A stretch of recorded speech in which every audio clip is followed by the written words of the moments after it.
There's a woodpecker on that stump. You can see him pecking at it. And he's got the traditional red head. He's sort of hard to see, but you can see him pecking at that stump. Up there, he goes on top there a little bit.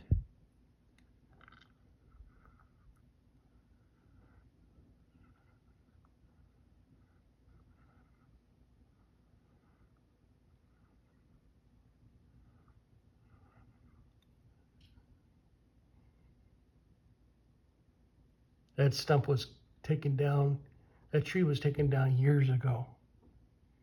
Maybe 2-3 years ago or more. There you can get a better look at him. Up, he's in the front of it now. Now he's on top. There he goes.